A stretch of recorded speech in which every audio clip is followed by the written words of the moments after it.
Bismillahirrahmanirrahim. Assalamualaikum warahmatullahi wabarakatuh. Shalom, Om Swastiastu, Namo Buddhaya, salam kebajikan, Rahayu. Salam sejahtera untuk kita semua. Perkenalkan, saya Hilma Erviani Baroro, dosen program studi sastra Inggris bidang minat penerjemahan Fakultas Ilmu Sosial dan Ilmu Politik Universitas Terbuka. Saya mengajar mata kuliah Bahasa Indonesia Merangkum, pengantar linguistik umum, tugas akhir program, dan karya ilmiah. Pada kesempatan ini, saya ingin membahas salah satu mata kuliah yang saya ajarkan, yaitu pengantar linguistik umum dengan memenuhi komponen DIA, Delivery, Interaction, and Assessment. Video ini merupakan bagian dari persyaratan sertifikasi dosen tahun 2024 dalam bidang pengajaran. Mata kuliah pengantar linguistik umum merupakan mata kuliah wajib bagi mahasiswa Prodi Sastra Inggris bidang minat penerjemahan pada semester 3 dengan bobot 3 SKS. Mata kuliah ini terdiri dari 9 modul yang membahas tentang bahasa, fungsi bahasa dan konteks bahasa, leksikogramatika kelompok kata dan klausa, fonologi dan grafologi, kohesi, struktur teks, register, genre, sosiolinguistik, dan pragmatik. Melalui mata kuliah ini, mahasiswa diharapkan dapat memiliki kemampuan menjelaskan kebahasaan dengan memperhatikan aspek-aspek yang telah dipelajari tersebut. Pengantar linguistik umum ini sangat dibutuhkan oleh seorang penerjemah untuk dapat memilih kata terjemahan dan struktur kalimat. Capaian pembelajaran lulusan prodi yang dibebankan pada mata kuliah ini adalah mampu mengaplikasikan teori dalam bidang pembelajaran kebahasaan sastra, kajian budaya, penerjemahan, dan bahasa Inggris, mampu mengaplikasikan konsep dan teori linguistik untuk menganalisis fenomena sosial budaya dalam bahasa Indonesia dan bahasa Inggris, mampu menyelesaikan permasalahan yang berkaitan dengan implementasi ilmu pengetahuan dan teknologi dalam bidang bahasa budaya dan penerjemahan. Sedangkan capaian pembelajaran mata kuliah ini adalah mahasiswa mampu menjelaskan ilmu-ilmu dasar yang menjadi kajian bidang linguistik. Sub CPMK mata kuliah pengantar linguistik umum ini adalah mahasiswa mampu menjelaskan pengertian bahasa, fungsi bahasa, dan konteks bahasa, pengertian dan konteks konsep dalam leksikogramatika, kelompok kata dan klausa, fonologi dan grafologi, kohesi, struktur teks, register, genre, sosiolinguistik, dan pragmatik.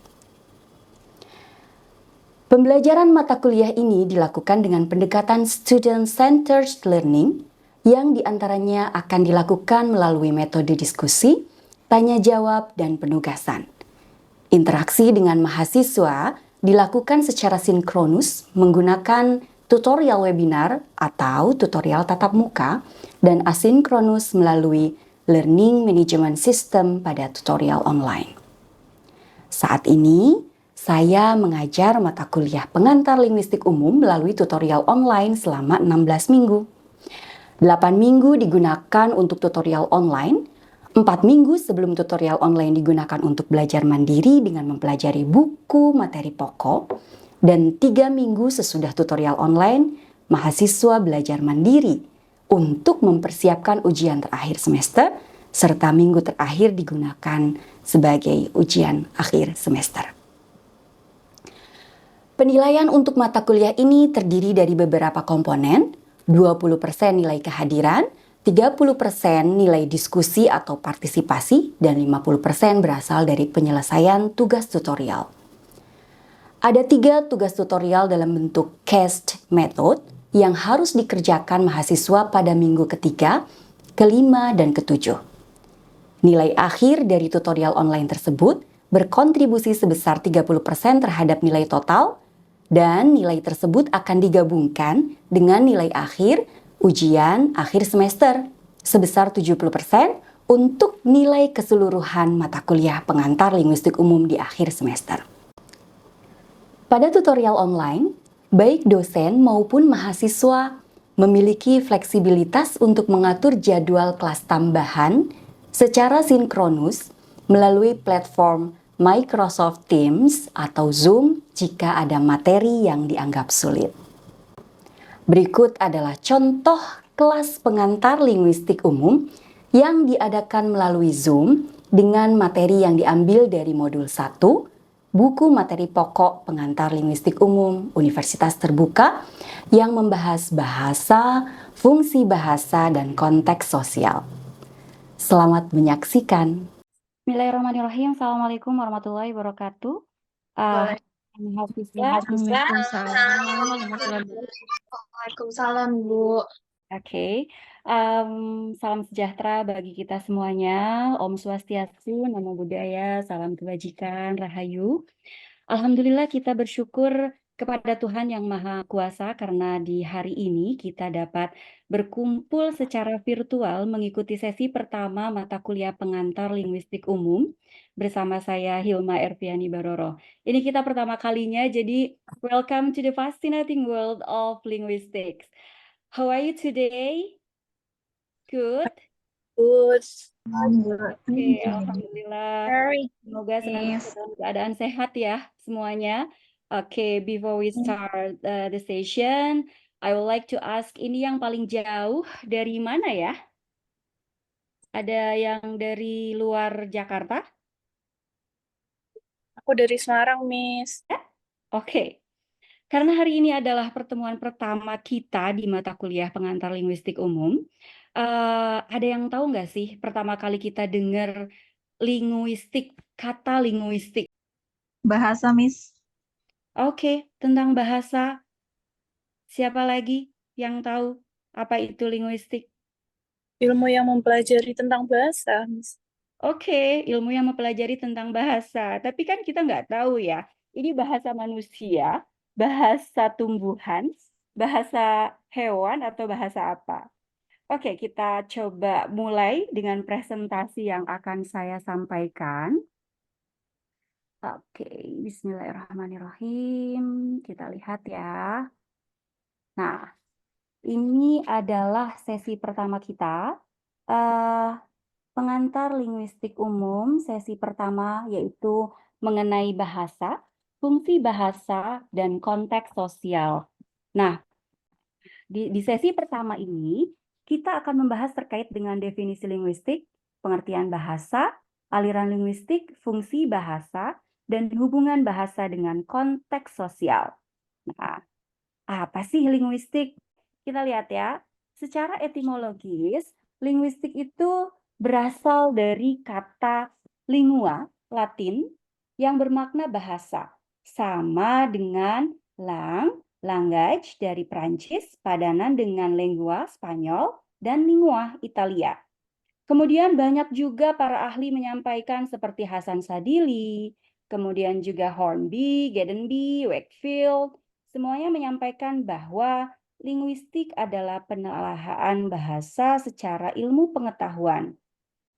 Ada Ronald juga menyampaikan bahwa linguistics is the study of human language, tuh kan? Berarti linguistik itu adalah studinya dari bahasa manusia, bukan bahasa yang lainnya. Oke, linguistics may be defined as a scientific study of language. Nah, kita lihat. Jadi, linguistik adalah ilmu bahasa atau ilmu yang mempelajari bahasa secara ilmiah. Selanjutnya dari tadi kita ngomongin tentang apa sih itu bahasa selanjutnya. Bahasa itu terdiri atas dua hal menurut Keras. Yang pertama ada bunyi, yang kedua ada makna. Bunyi itu apa?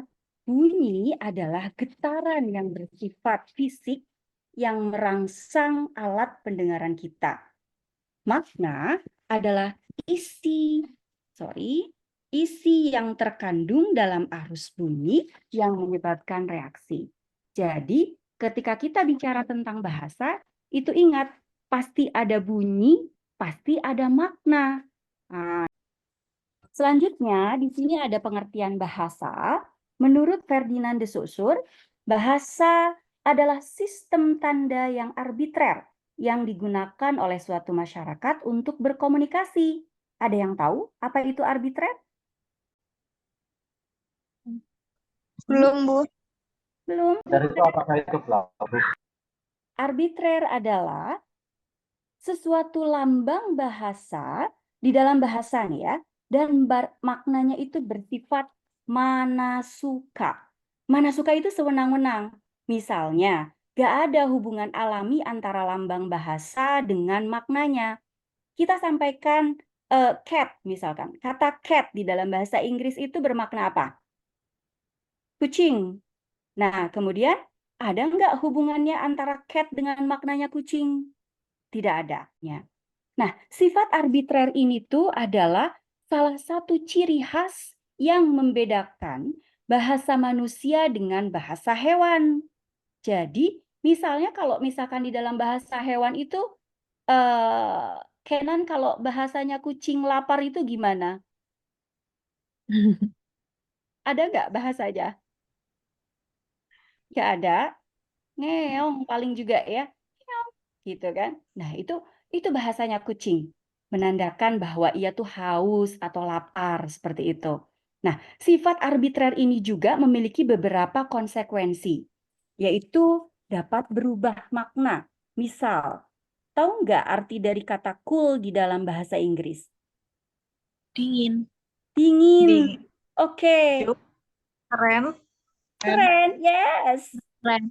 Tapi kan bahasa aslinya itu adalah dingin kan? Makna secara leksikal, secara kamus itu maknanya adalah dingin. Tetapi karena bahasa itu adalah sifatnya arbitrer, mana suka dan produktif bisa berubah-ubah, maka yang tadinya cool itu dingin bisa menjadi keren. You are so cool. Thank you. Next ya.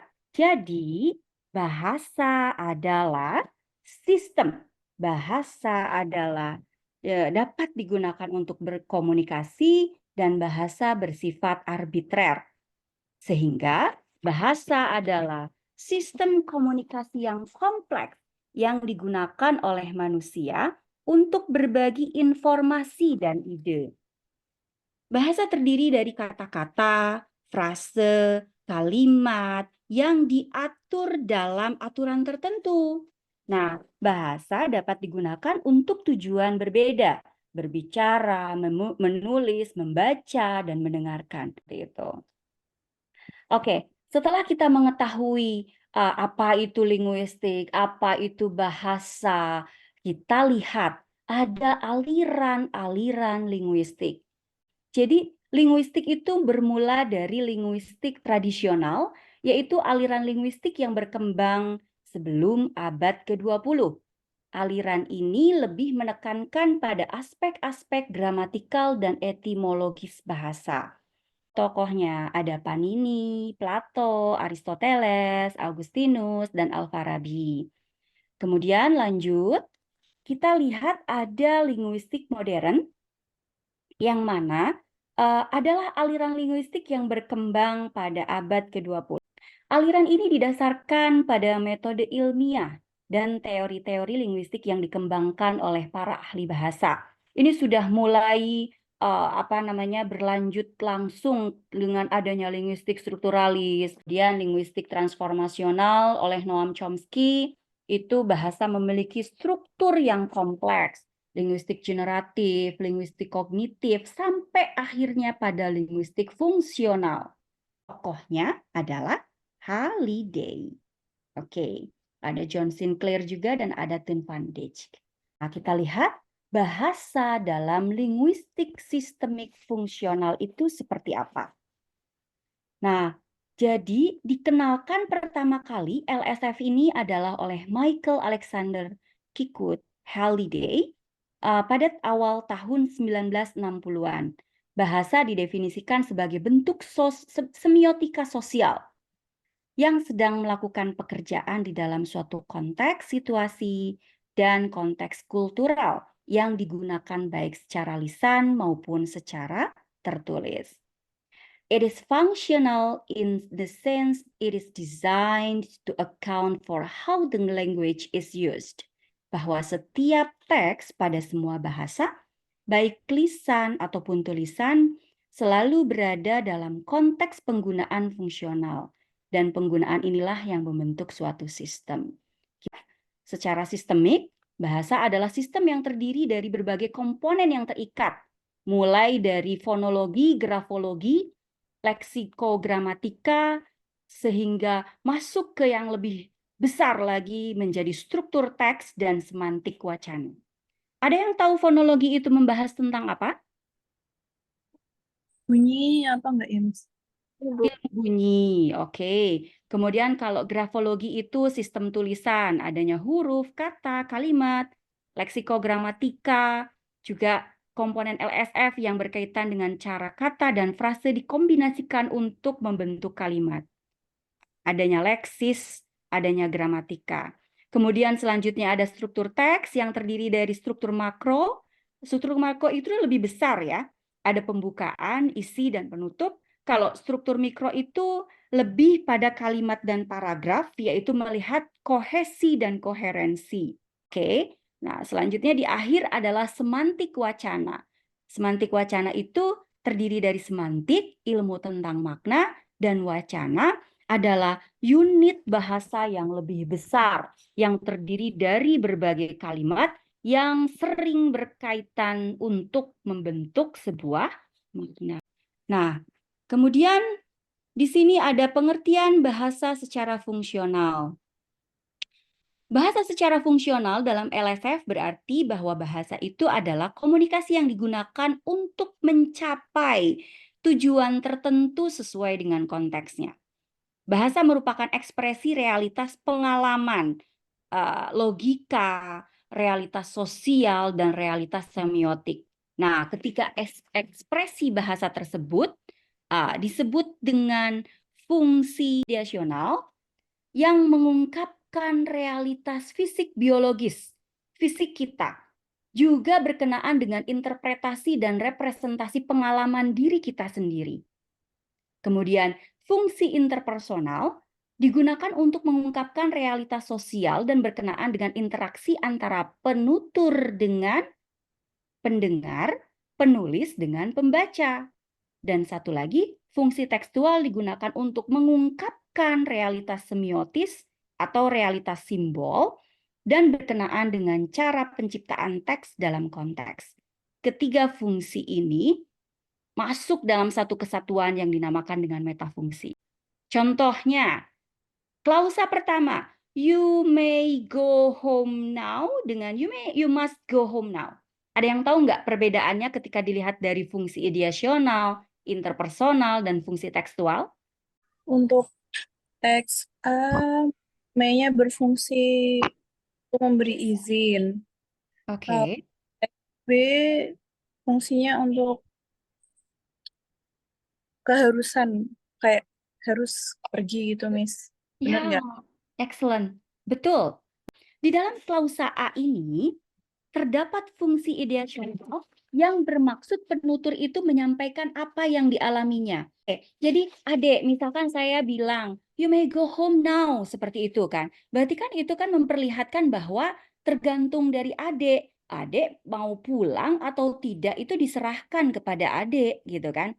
Mungkin saya tahu bahwa adik itu kelihatannya lagi nggak enak badan seperti itu kan.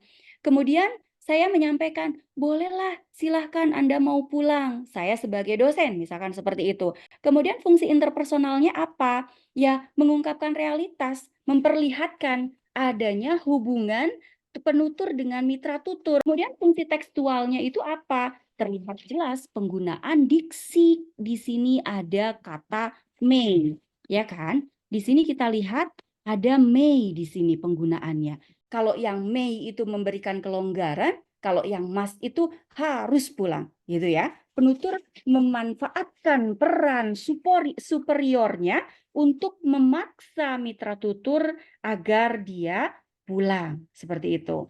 Nah, ini fungsi utama dari metafungsinya menurut Halliday. Oke. Paham. Oke. Nah, dilihat dari bahasa dan konteks sosial, itu sangat berkaitan sekali. Hubungannya itu bersifat mutualisme atau timbal balik. Dan bahasa itu terungkap sebagai teks. Nah, sehingga teks adalah satuan bahasa yang mengungkapkan makna secara kontekstual. Teks dan konteks itu seperti apa? Misal, kalau Anda melihat seperti ini, penafsirannya seperti apa? Gents and ladies, seperti itu. Penafsirannya kalau misalkan hal ini itu disimpan di depan toilet, bagaimana? Yang satu untuk laki-laki, yang satu untuk perempuan. Yes. Kalau misalkan ini disimpan di kandang kucing, ada maknanya enggak? Tidak ada, Miss. Yes, Tidak, ladies kayak gitu menandakan bahwa ini adalah kucing laki-laki. betina ataupun jantan gitu, tapi kan agak sulit ya dipahami oleh kita ya. Iya. Oke. Selanjutnya di sini, pelan-pelan, banyak anak kecil. Kalau misalkan disimpannya itu di depan sekolah, Memberikan pemahaman bagi seluruh pengendara untuk berhati-hati dalam menggunakan kendaraannya. ya betul. Kalau misalkan disimpannya di area pembuangan sampah, Artinya menjadi hilang, Miss. artinya menjadi hilang. Good. Ya, Jadi bermakna. memang antara teks dan konteks itu saling berkaitan sekali, ya kan? Nah, jadi konteks itu memegang peranan sangat penting dalam menentukan makna teks dalam berbagai variasinya. Dan konteks itu yang menyertai teks itu bukan hanya konteks situasi saja. Sekarang ternyata ada konteks budaya. Nah, gagasan ini pertama kali dicetuskan oleh Malinowski, kemudian diadopsi oleh Firth, dan juga dikembangkan oleh Halliday. Lihat ya. Konteks situasi itu terjadi ketika adanya, kita melihatnya itu ada field, medan, apa yang terjadi, kapan, di mana, bagaimana, tenor atau pelibat, siapa kepada siapa, kemudian formal atau informal, hubungan kekuasaan, dan lain sebagainya. Kemudian ada mode atau moda, mood ya, di sini adanya media lisan atau tulisan, sarana, buku, koran, majalah, audiovisual, visual. Ini yang mengikuti pada konteks situasi. Jadi makna itu akan berperan di sana ketika ada medan, pelibat, dan moda. Kemudian selanjutnya kita lihat ada konteks kultural. Pertama kali dengar kultural itu apa sih? Sesuatu hal yang berhubungan dengan Budayaan. Budaya. budaya. Konteks kultural ini diartikan sebagai sesuatu yang dihasilkan dari pikiran atau pemikiran. Maka tatkala ada ahli yang menyebutkan bahwa bahasa dan pikiran memiliki hubungan timbal balik, dapat difahami bahwa pikiran di sini dimaksudkan sebagai perwujudan dari kebudayaan. Gimana konteks kultural itu mempengaruhi untuk makna? Tentu saja, misal di sana ada nilai-nilai yang dianut oleh masyarakat, kepercayaan yang dianut oleh masyarakat, dan norma-norma yang berlaku di masyarakat. Kita lihat ya konteks kultural. Nah, duduknya jangan dibantal, ntar bisulan, katanya gitu. Ada yang ngerti nggak maksudnya apa? Tahayul biar Hah? dirasa agak sopan aja itu, Miss. Oh Karena gitu, kan itu oke. untuk kepala. Oke. Untuk gitu. Selanjutnya ada lagi nih. Wah, ponakan Om ubun-ubunnya ada 2.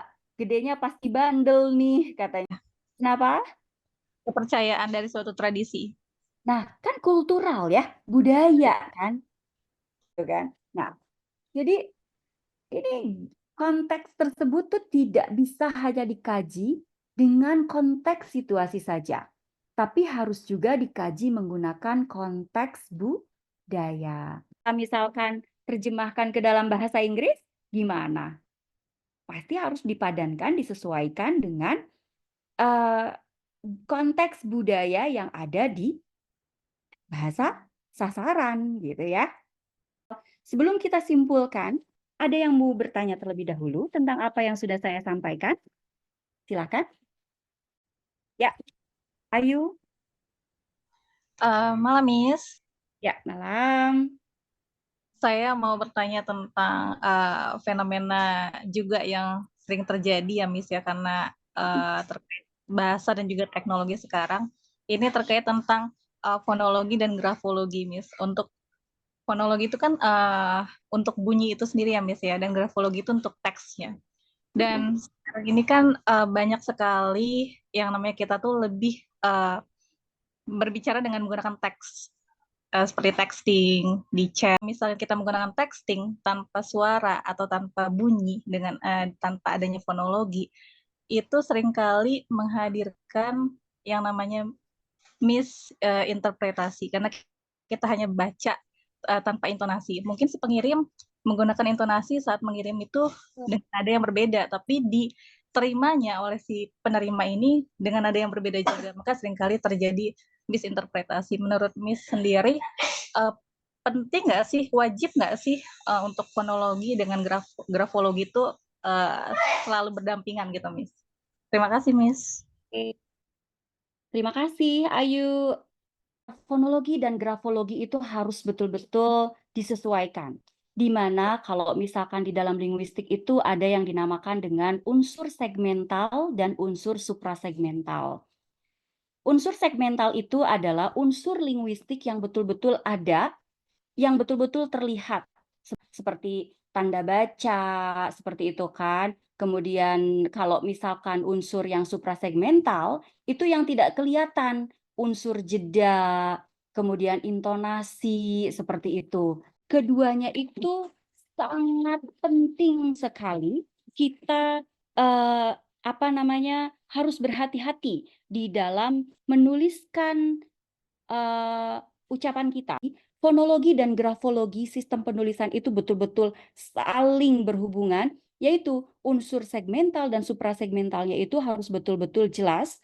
Dari segi teksnya itu, dari segi kita gramatikanya juga harus jelas, apalagi kalau misalkan kita saling mengenal satu sama lain, biasanya di sana ada yang dinamakan dengan kata-kata yang membuat kita itu lebih sifatnya itu lebih terlihat baik, sopan, ataupun lebih terlihat emosionalnya itu dekat. Kayak misalkan, oke, terima kasih ya, misalkan seperti itu. Mungkin itu, Ayu. Baik, Miss. Terima kasih banyak, Miss. Oke, sama-sama. Ada lagi? Kalau misalkan manfaat LSF untuk penerjemahan, bagaimana? Ada yang tahu nggak? Belum tahu, Miss. Kalau LSF Holiday-nya itu membantu penerjemah untuk memahami konteks kultural dari teks yang akan diterjemahkan, seperti tadi, ya kan? Kemudian memilih kata dan struktur kalimat yang tepat. Kemudian juga mengatasi masalah budaya. Ada yang mau ditanyakan kembali atau cukup? Kita tarik kesimpulan saja ya di sesi pertama ini. Iya, Ada sudah cukup, Miss. Oke, linguistik itu apa? Ilmu Yang yang mempelajari belajar tentang tentang bahasa. bahasa. Kemudian Bahasa. kalau bahasa itu bahasanya manusia, kemudian fungsi bahasanya itu seperti apa? Ada metafungsi yang tadi telah saya sampaikan, ada apa saja? Ideasional, interpersonal, dan juga tekstual. Oke, kemudian hubungan dengan bahasa dengan konteks sosial itu ada apa saja? Konteks, situasi, dan satunya lagi konteks Kultural. Oke, kalau misalkan sudah kita tarik kesimpulan, terima kasih banyak sudah hadir malam ini. Insya Allah di lain kesempatan di pertemuan berikutnya kita akan membahas terkait dengan leksikogramatika, kelompok kata, dan klausa. Insya Allah nanti di sesi-sesi berikutnya tetap hadir dan semangat selalu belajar. Terima kasih semuanya. Terima kasih, Bu. Ya. Mudah-mudahan bermanfaat. Saya tutup semuanya. Sehat selalu. Assalamualaikum warahmatullahi wabarakatuh. Waalaikumsalam warahmatullahi wabarakatuh. Terima kasih, Bu. Terima kasih, Bu. Selamat malam, Miss. Selamat malam.